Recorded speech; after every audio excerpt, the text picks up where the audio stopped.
Hello, Alamal. Hello, everybody. Welcome back to Mona Cottage Books. This is Books at Tea Time, and I am Selby. And today my tea is a Christmas tea. It's a lovely blend. I wish you could smell it. You want to smell it? There, smell it. It's all cinnamony and allspice and nutmeg and citrusy a little bit, because today the book I want to talk about is kind of set during Christmas time.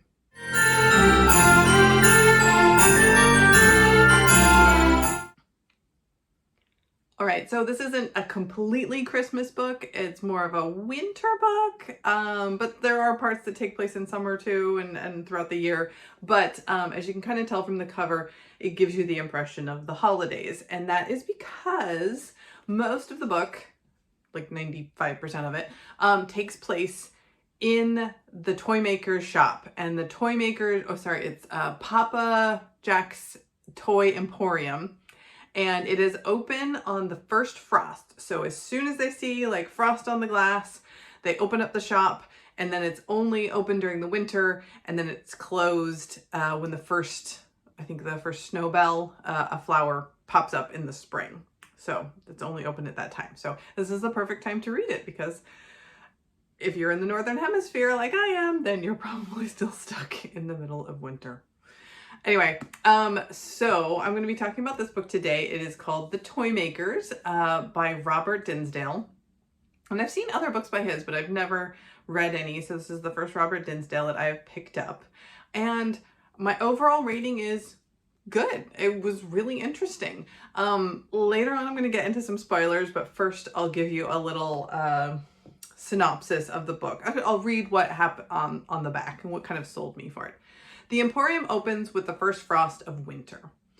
While the Great War rages across Europe, there is a place of hope and enchantment in the heart of London.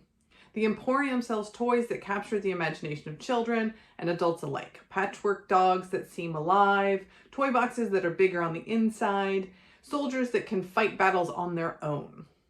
Into this family business comes young Kathy Ray, running away from the shameful, I got a sticker on here, or a shameful past. I'm gonna guess. But Kathy is about to discover that the Emporium has secrets of its own. If there were a toy shop on Diagon Alley, it would be the Toymakers. A dark, enchanting novel for fans of the night circus and the miniaturist. So you can see why I was like, ooh, I gotta read this. This sounds really good. And I will say that up until about halfway, it was very intriguing and lighthearted, and I really enjoyed it. I mean, Dinsdale talks about this Emporium, and the way he describes it is just magnificent, and you definitely want to go there. You want this place to be real. It's so good. The characters are great. They're each, really individualistic. Sometimes people are kind of interchangeable in novels. You can't really tell them apart, but each one of these characters, Emil, Casper, Kathy, Papa Jack, they all have very distinct personalities, which are well written. It's an interesting story. So Kathy runs away from her home because she's pregnant and her parents want to give the baby away and she wants to keep it. And so she finds herself in London. She finds a job at this toy emporium. And if you don't want to know any more else, you're just like, I'm intrigued and I'm ready to go read it, then you can stop here, because I'm going to keep talking and eventually I'm going to get into some spoilers. But so then Kathy ends up falling in love with Casper, who is the oldest son of Papa Jack, and he is the toy maker. And Papa Jack, Casper and Emil are brothers. All three of them are the toy makers. So they're making these incredible toys. Like they said, patchwork dogs that you wind up and they act like they're real dogs. And at one point, Casper makes these trees that like cardboard or paper trees that will pop up out of the ground, and like you can make a whole forest out of them. So just these really fun, quirky, interesting toys. And the Emporium just seems to like grow magically. It's like real magic realism. It's not, there's no magic per se. Like Papa Jack isn't saying like, oh, I'm magic. He's like, oh no, I just make really good toys. And then you and your imagination create this. And I'm like, I don't know. Anyway, very good. I love the writing. I highly recommend the book, except for now we're going to get a little bit further in, and if you don't want spoilers, stop now. It all starts in like 1906 or something like that. But then a few years later, after Casper and Kathy are married and they've got their daughter, and she's maybe around 10 or so at that point, World War I breaks out, and they're in London, and so they're part of the war. And at first, Emil, who is the younger brother, he tries to sign up, but he can't for health reasons. So he gets rejected, and there's a lot of trauma around that for him. And then Casper decides, well, he will sign up to go fight. And he does. And so he's gone for like 3 years. He comes back and he's really traumatized, which, you know, happens a lot of time for people who fight in wars, and particularly in like World War I and II. The combat situation there was very dire.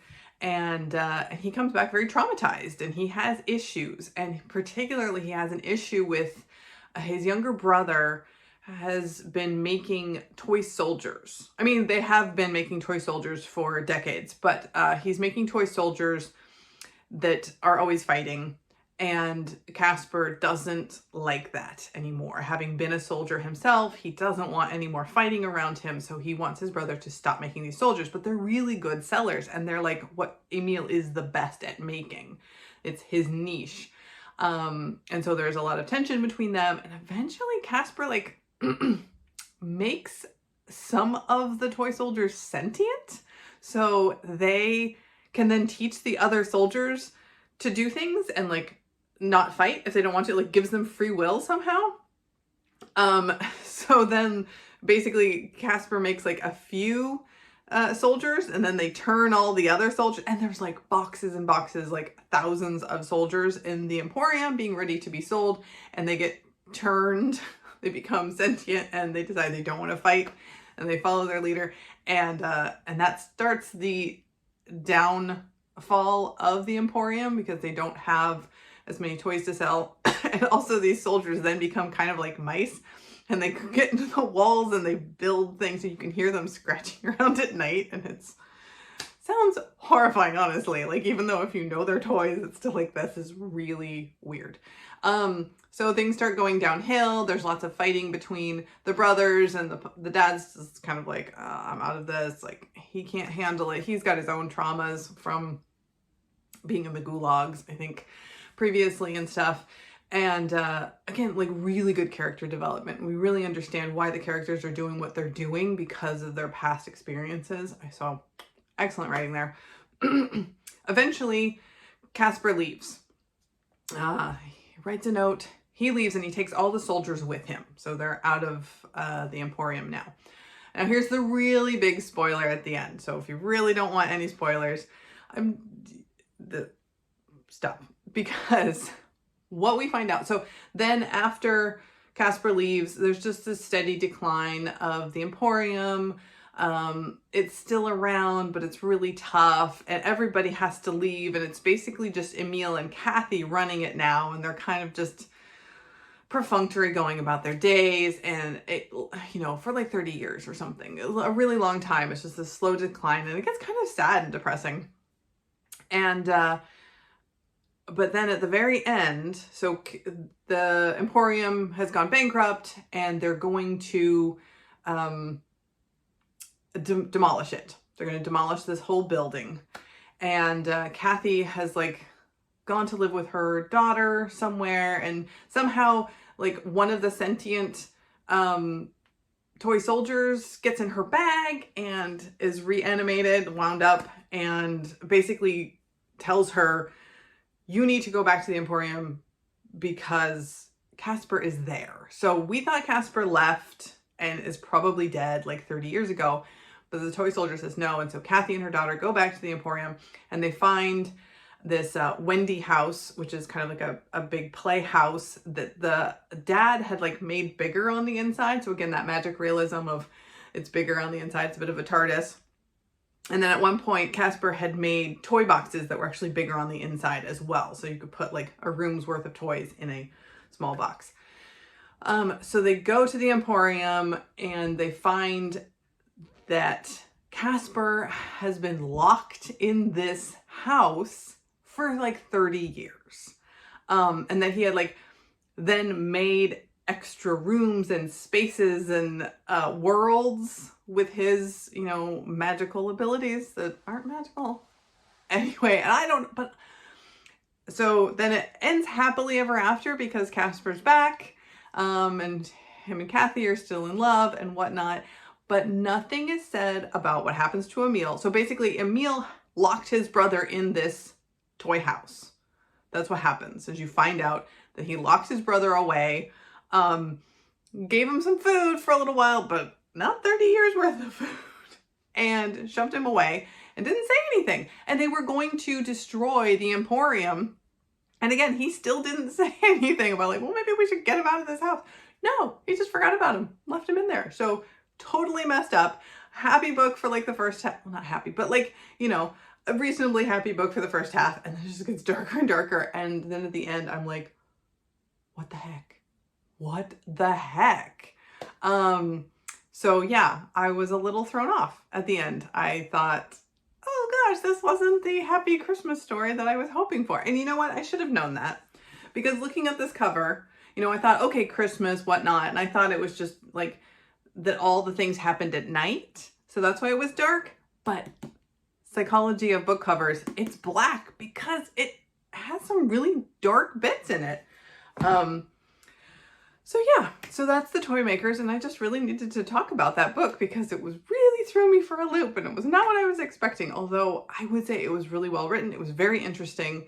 I liked it, but it was, yeah, a little bit disturbing towards the end. So thank you for joining me for Books at Tea Time. I hope that that rant wasn't too much, and honestly, it is a good book. I would recommend reading it, just FYI. It gets a little dark at the end. So, see you next time.